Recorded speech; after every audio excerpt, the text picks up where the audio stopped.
जीजी जीवन परिवर्तन चैनल में आपका स्वागत है। मित्रों, मैं आज एक नए टॉपिक के साथ हमारे मित्र वीरेंद्र गिरी के घर पे एक नए टॉपिक के साथ उनके साथ हम प्रस्तुत करेंगे। हम आपका उनसे परिचय कराते हैं, ध्यान दीजिएगा, गौर कीजिएगा और मित्रों जहां तक हमारे इस चैनल को देखिएगा लाइक कीजिएगा, सब्सक्राइब कीजिएगा। मैं गिरीश गौड़ लोगों का जीवन बदल देना चाहता हूं, ये मेरी इच्छा है। और बदलेगा कैसे? शुरुआत हमें खुद को करनी होगी। आज का जो टॉपिक होगा हु इज विनर। आज का जो टॉपिक होगा हु इज विनर, यानी कौन जीतता है। चाहे वो संघर्ष हो, चाहे वो पढ़ाई हो, चाहे वो गरीबी हो, चाहे वो किसी भी रन लगा रहा हो, दौड़ लगा रहा हो, माँ बाप की सेवा कर रहा हो, लेकिन विनर कौन बनता है, इस टॉपिक पे हम चर्चा करेंगे। हम आपके सामने अपने दोस्त वीरेंद्र गिरी जी से कुछ सवाल करेंगे जिसका जवाब उन्हें देना है।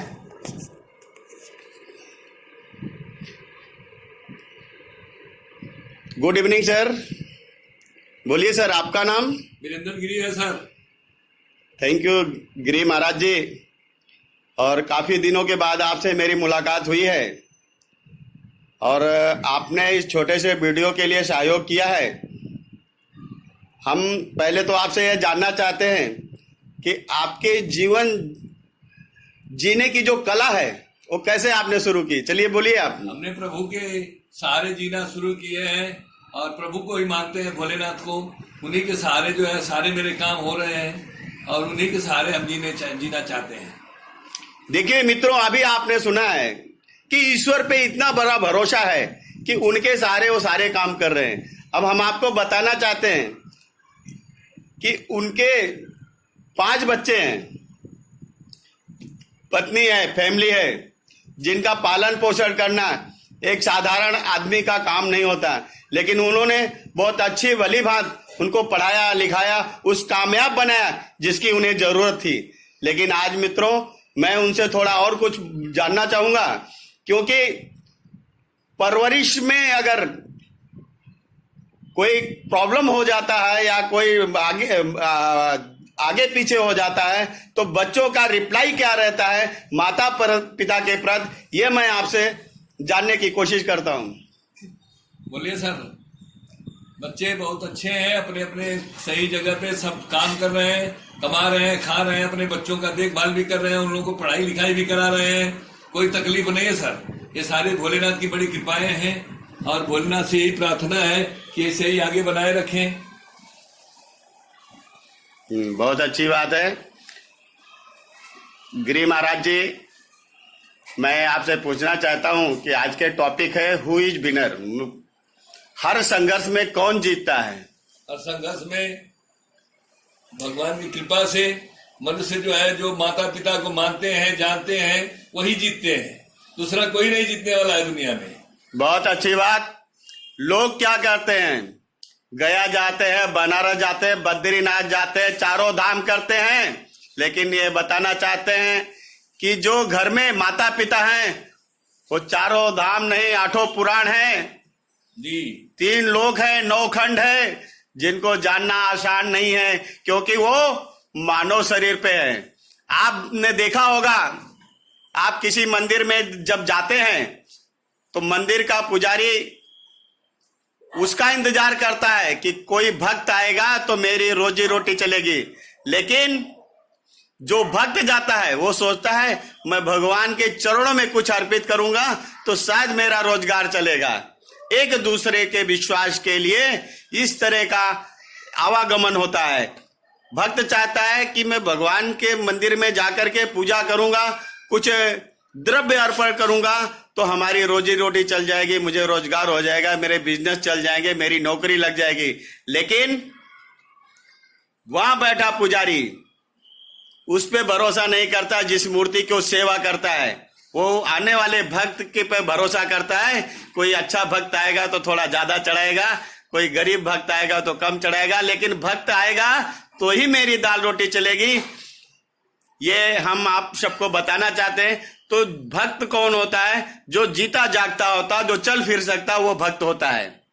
तो हमारे माता पिता चलते फिरते देवता हैं जिन्हें हम अपने जीवन में समझ नहीं पाते, और जिसने समझ लिया है वो जीवन में दुखी नहीं रहेगा। ये मेरा चैलेंज है, ये मेरा वादा है। अब हम गिरी महाराज जी से और 2 शब्द पूछना चाहेंगे कि उनके जीवन में माता पिता का क्या प्रेम था।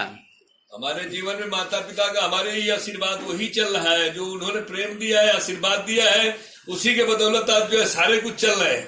माता पिता का ही आशीर्वाद है, जो हमें मड़ई नहीं थी, झोपड़ी नहीं थी, आज हमारे पास 2-2, 3-3 मकान, 4-4, 5-5, 6-6 दुकान बंबई से लेके घर तक है।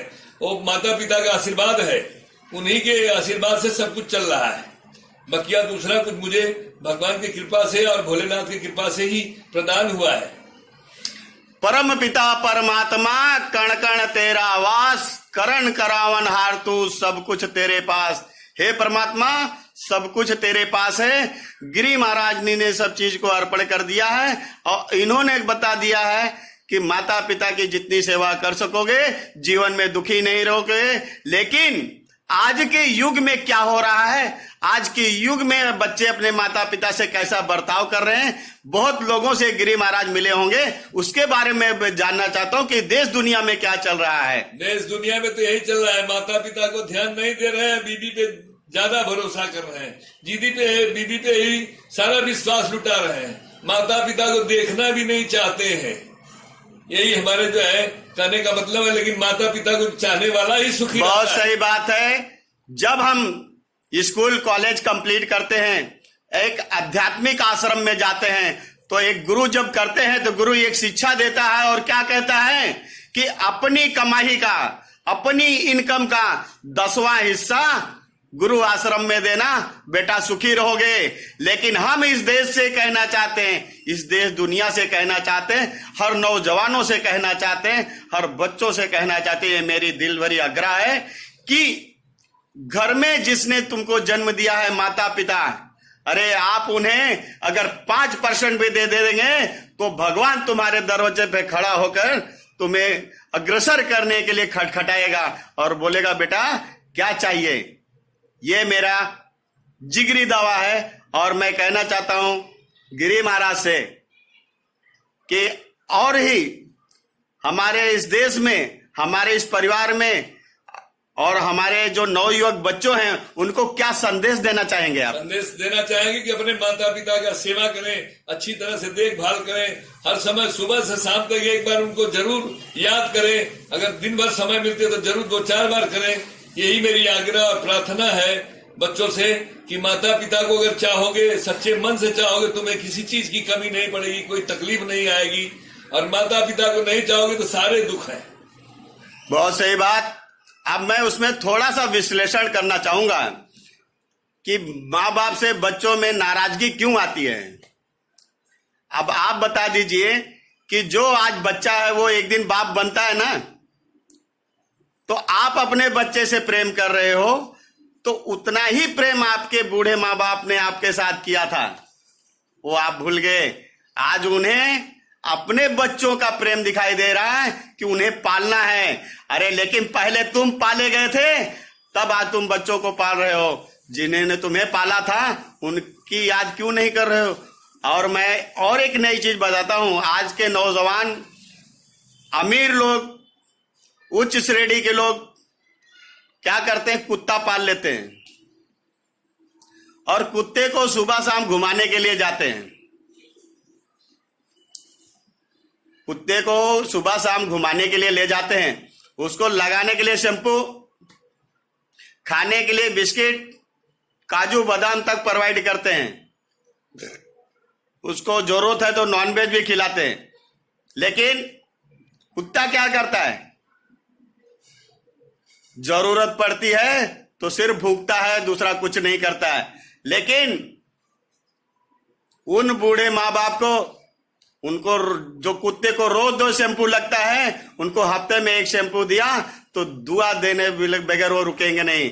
उन्हें उनके कपड़े अगर दूसरे दिन भी धो दिए तो आपके दुआएं देंगे, बददुआएं नहीं देंगे। उनके हर रक्त में बच्चों के प्रति वो प्यार रहेगा।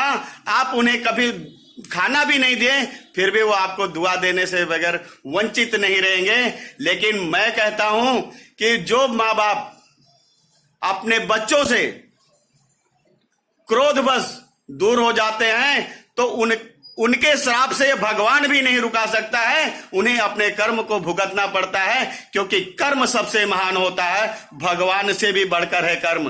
क्योंकि आपने देखा है अयोध्या में भगवान श्री राम को भी 14 वर्ष वनवास में झेलना पड़ा। इसलिए झेलना पड़ा कि उन्होंने भी अपने पिता की आज्ञा न मानते हुए अयोध्या वापस नहीं गए और उनके पिताजी ने प्राण त्याग दिया है। और यही कारण है कि उन्हें 14 वर्ष वनवास में भी भुगतना पड़ा। सीता का हरण हो गया, रावण से लड़ाई करना पड़ा, भाई मूर्छित हो गया, इतनी सारी समस्या के बाद। और वही सवाल ताना देने की, जैसे लोग बच्चे कहते रहे मेरे माँ बाप ने मुझे ताना मारा, ये मारा, और हम उनको कैसे सेवा करें। अरे ताना तो प्रभु श्री राम ने भी सुना था, लेकिन अपने परिवार को नहीं निकाला, अपनी पत्नी को निकाल दिया, अपने माँ बाप से वंचित नहीं हुए। तो आप लोग गौर कीजिएगा, ध्यान दीजिएगा। इस चैनल के माध्यम से हम आपको यही संदेश देना चाहते हैं कि माता पिता की सेवा करो। वो भले क्रोधवश बोलेंगे, लेकिन वो श्राप नहीं, आशीर्वाद होगा। तो आप लोग सबसे ये विनम्र निवेदन है कि माता पिता की सेवा करो, जिस भी हाल में हो। ज्यादा नहीं हो सके तो कम करो, दूर रहते हो तो फोन करो, 1000 रुपया मांगते हो तो 500 रुपया पहुंचाओ। इससे ज्यादा ना बोलते हुए अपने इस टॉपिक को हम खत्म करते हैं। जय हिंद, जय भारत। जय भारत।